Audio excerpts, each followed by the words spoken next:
Hey everybody, welcome to this week's Star Report. This is Jason here at New Dimensions Crystals and Reiki in downtown Brenham, Texas. And today's report is for it's October the 30th, 2024 through November the 5th, 2024. Let's jump right into the report. The report, as always, starts with the sun. The sun has actually been quiet. Imagine my surprise. With that quietness, there is low solar flaring and no CMEs that are currently headed for Earth, which is good. Through today, or starting today, or by the end of the day, uh, I don't know how to sort of say that, but definitely by today, the coronal hole, which is on the north part of the sun, will be Earth facing. And when those magnetically lock, with the planet, when they usually get Earth facing, they will get that out of my way. Um, they will they will increase the likelihood of earthquakes on the planet. So it sort of has a squeezing motion electrically to the planet, and so we'll feel that in our physical bodies as almost a pressure, a sluggishness, sometimes a heaviness that will go with the body. But the sun is basically doing pretty good stuff, right? So it's even though it's in its high season where it should be flaring a whole bunch, it is probably waning past that peak into next month. So that's good. So yeah, don't look for the sun to do too many things. However, with coronal holes, you'll sort of see increased weather anomalies too, right? So not only the pressure with the tectonic plates and causing earthquakes, pressure systems like the one that's sort of forming middle of the country over here in the United States is likely to be impacted by that coronal hole as well. We are currently, speaking of the sun, in the solar sign Scorpio, and energetically or alchemically in the body, as the stars match as above so below, match the physical form. Usually the associated parts of the body with Scorpio are the ganglia at the base of the spine, right? So a tailbone, or right there at the end of the spine, sometimes associated with the sacral chakra, which is orange in color. So if you see yourself wearing orange, oh my God, orange in color. What's the color of Halloween? It's like everything is in harmonics. It also affects sexual glands, which is what the sacral chakra is sort of governed by, or the energy that sort of feeds those glands. Um, and then possible sort of things where there's resistance in that stuff is lower back pain. Sometimes sciatica is associated with that kind of stuff. If you're in resistance to that, or you have blockages in those areas of the body, yeah, good stuff. We're currently in one, two, three, four, five retrogrades. And the first retrograde is Saturn. And Saturn's the one that's leaving us the quickest. It's over in November the 15th. Saturn associated with mystical timing. So this is synchronicity, kismet, karma, things that line up for you during Saturn retrograde, or those things are highlighted, right? Because the nature of reality is that what's happening to us is always aligning with our energy. So we're calling to us what is coming to us. Fun times. Also, Neptune is in retrograde, and Neptune is really a large blue planet way out in the middle of nowhere. Is really calling to us cosmic consciousness, right? And that cosmic consciousness is that understanding of oneness, of hive mind, of group mind, that at the core of us there is an operating system, right? And you can look at that in a divine light, like, hey, source energy is moving through us at all time, or you could take the negative Hollywood view of it, where in some kind of computer matrix and we're being controlled by an overarching program that we can't see. I choose the higher cosmic consciousness, that I'm in contact, relation with, have access to angels, ascended masters, source energy. If you're into aliens, alien energies. So yay, Neptune. Also, Chiron is in current retrograde. Chiron, tiny little, small, heavenly body moving out there. And that's really about healing and or correcting past limitations, right? So you want to think about that as oh, I could have done that, but I limited myself, right? Or you didn't believe in yourself early in life, but now you're starting to believe in yourself. So Chiron is really about healing, and sometimes that's heart theft, right? So what we believe about ourselves. So we're healing our limitations, like, oh, this would really be great if I was the kind of person that deserved this, or if I was a person who was educated enough to get that job. All those kinds of things are limitations, right? I believe the majority of working people these days, 60-ish% of them don't have college degrees, right? So it's not about actually having the knowledge or the training, it's about worthiness, right? So sort of use Chiron to sort of help examine that stuff. And when I say retrograde, it's really going to reveal to those times you limited yourself and help you to see not to do that anymore, so that you're not limited. Leads us into Uranus, um, which is really about rebuilding the 3D self. Ooh, strongman. Uh, right. What is this body? What is the potential of this body? What is it used for? And a lot of times spiritual pursuits sort of like have a separating spirituality or outside of the body and then denigrating or lowering the vibration that this is density and blah blah blah. But this is also divinity, right? So this is the rebuilding of at least the understanding, if not the actual physical form, as this is a divine vessel for a divine eternal soul worthy of love and affection that's never going to die, yourself, your soul. So pay attention to that energy. And then Jupiter, um, big old person, big old planet, is really affecting or having us highlight our self worth, right?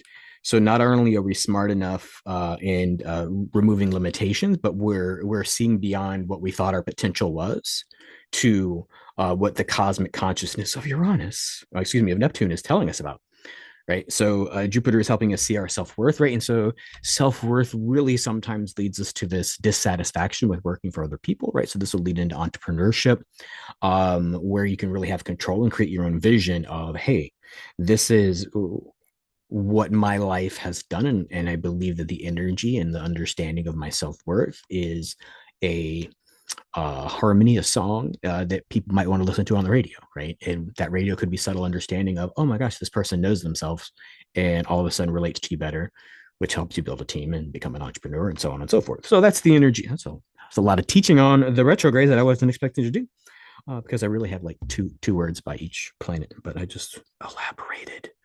It's like I'm wordy. Go figure that out. Leads us into today. What's happening today, Jason?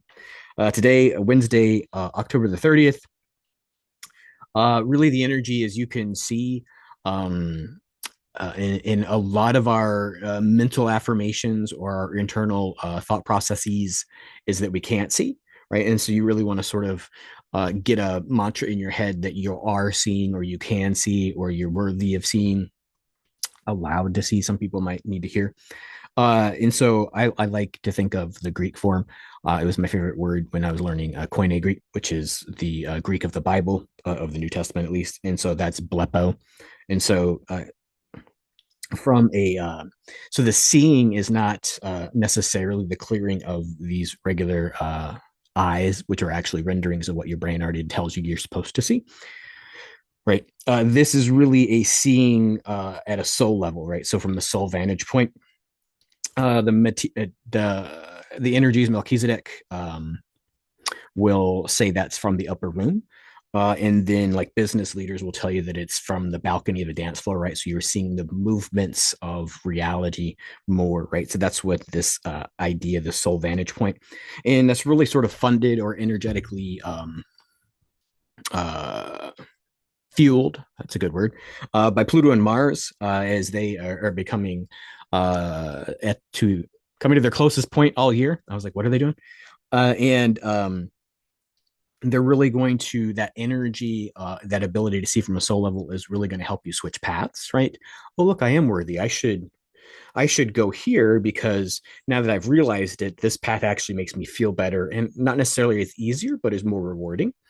And then that understanding of higher paths is also what some people might call switching timelines, right? So just that simple decision that you have a higher path shifts timelines, right? So the way time flows is actually from the future backwards.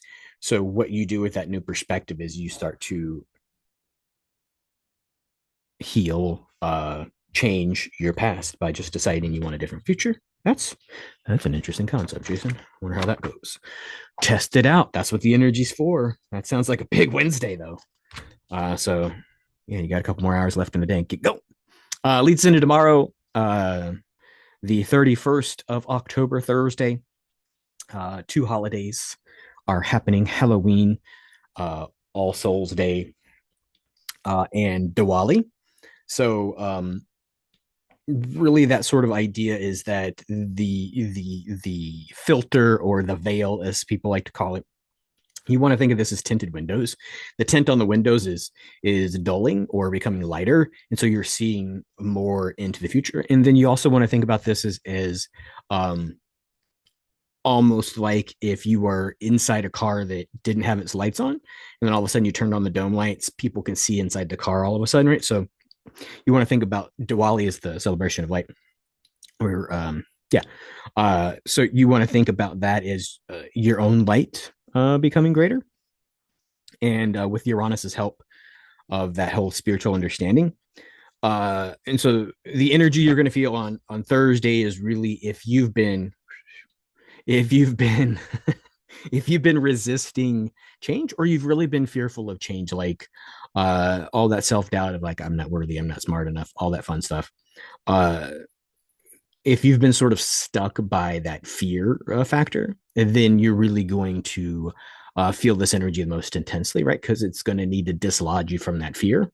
It's going to need to dispel that fear. And fear, depending on how long you've held on to it, fear magnifies or multiplies fear.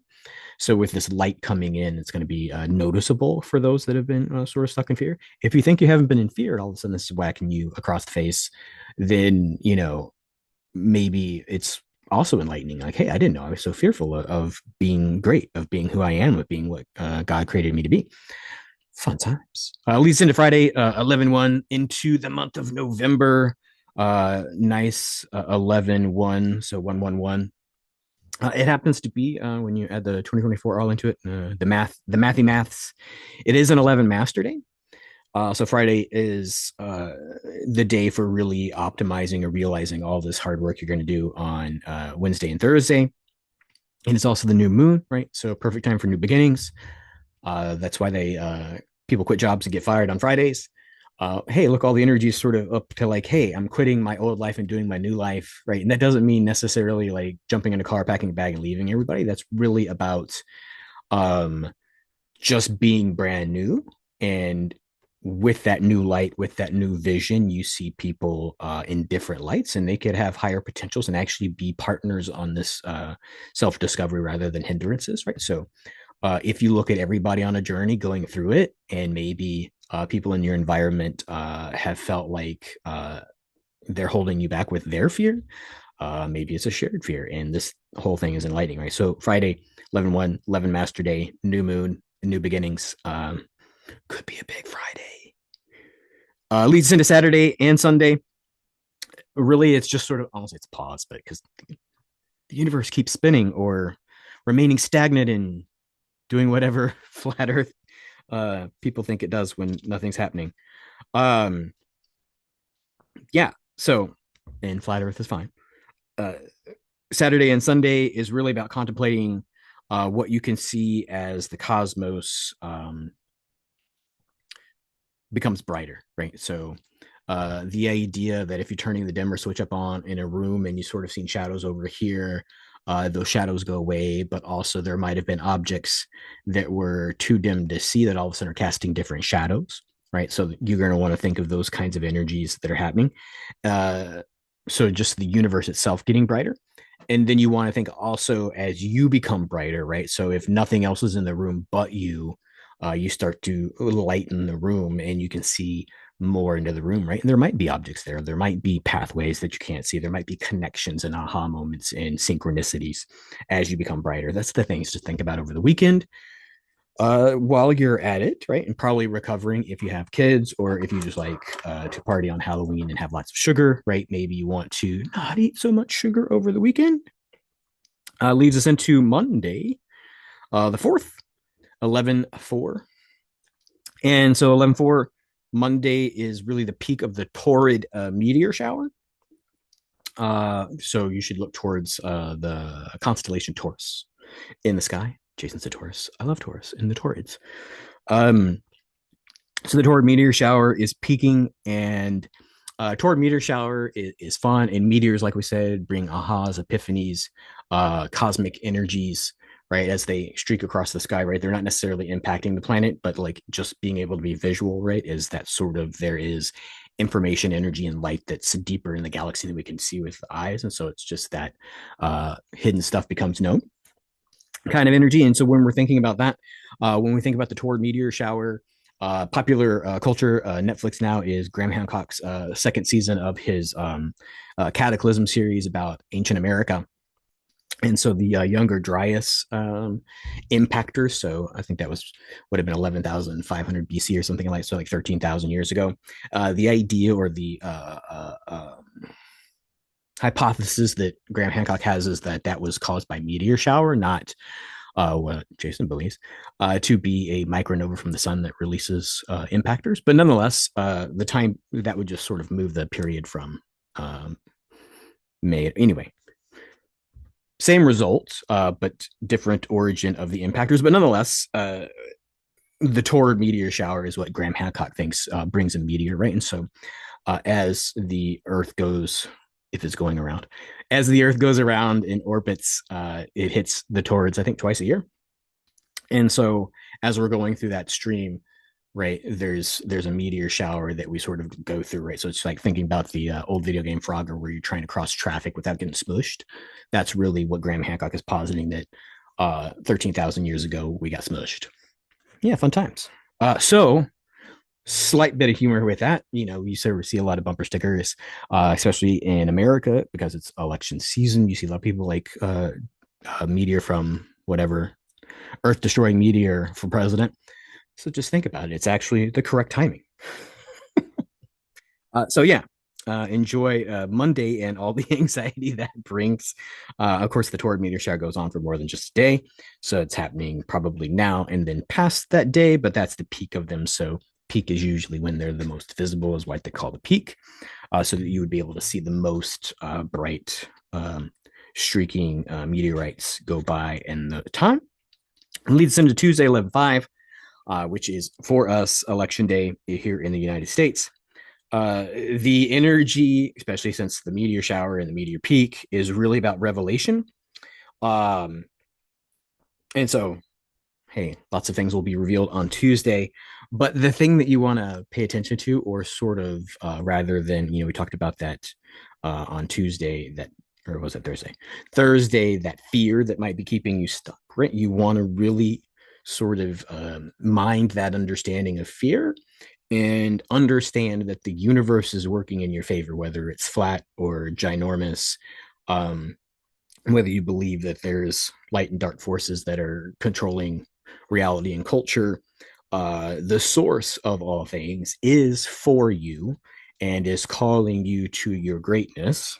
So on Tuesday, no matter what happens, remember that you're awesome and you're divine and you're divine eternal soul worthy of love and affection and you're never going to die.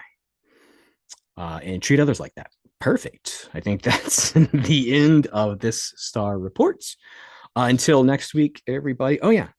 I'll be in the shop today, Wednesday, and tomorrow, Thursday. I am going to be out of the shop Friday and Saturday, so the shop will be closed on Friday and Saturday.